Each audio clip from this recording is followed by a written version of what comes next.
Galatiens. Chapitre 3. Aux Galates, dépourvus de sens. Qui vous a fasciné, vous, aux yeux de qui Jésus-Christ a été peint comme crucifié? Voici seulement ce que je veux apprendre de vous. Est-ce par les œuvres de la loi que vous avez reçu l'Esprit, ou par la prédication de la foi? Êtes-vous tellement dépourvus de sens? Après avoir commencé par l'Esprit, voulez-vous maintenant finir par la chair? Avez-vous tant souffert en vain? Si toutefois c'est en vain. Celui qui vous accorde l'Esprit, et qui opère des miracles parmi vous, le fait-il donc par les œuvres de la loi, ou par la prédication de la foi? Comme Abraham crut à Dieu, et que cela lui fut imputé à justice, reconnaissez donc que ce sont ceux qui ont la foi, qui sont fils d'Abraham. Aussi l'Écriture, prévoyant que Dieu justifierait les païens par la foi, a d'avance annoncé cette bonne nouvelle à Abraham: toutes les nations seront bénies en toi. De sorte que ceux qui croient sont bénis avec Abraham le croyant.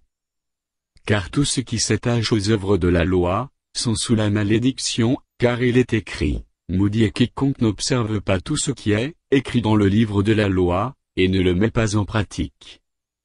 Et que nul ne soit justifié devant Dieu par la loi, cela est évident, puisqu'il est dit: le juste vivra par la foi.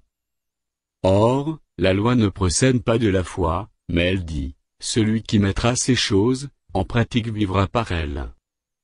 Christ nous a rachetés de la malédiction de la loi, étant devenu malédiction pour nous, car il est écrit: maudit est quiconque est pendu au bois, afin que la bénédiction d'Abraham eût pour les païens son accomplissement en Jésus-Christ, et que nous reçussions par la foi l'Esprit, qui avait été promis.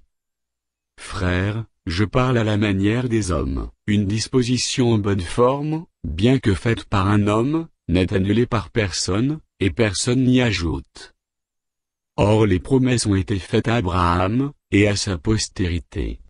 Il n'est pas dit: et aux postérités, comme s'il s'agissait de plusieurs, mais en tant qu'il s'agit d'une seule, et à ta postérité, c'est-à-dire à Christ. Voici ce que j'entends: une disposition, que Dieu a confirmée antérieurement, ne peut pas être annulée, et ainsi la promesse rendue vaine, par la loi survenue 430 ans plus tard. Car si l'héritage venait de la loi, il ne viendrait plus de la promesse. Or, c'est par la promesse que Dieu a fait à Abraham ce don de sa grâce. Pourquoi donc la loi? Elle a été donnée ensuite à cause des transgressions, jusqu'à ce que vint la postérité à qui la promesse avait été faite. Elle a été promulguée par des anges, au moyen d'un médiateur. Or, le médiateur n'est pas médiateur d'un seul, tandis que Dieu est un seul. La loi est-elle donc contre les promesses de Dieu? Loin de là. S'il eût été donné une loi, qui pût procurer la vie, la justice viendrait réellement de la loi. Mais l'Écriture a tout renfermé sous le péché, afin que ce qui avait été promis, fût donné par la foi, en Jésus-Christ à ceux qui croient.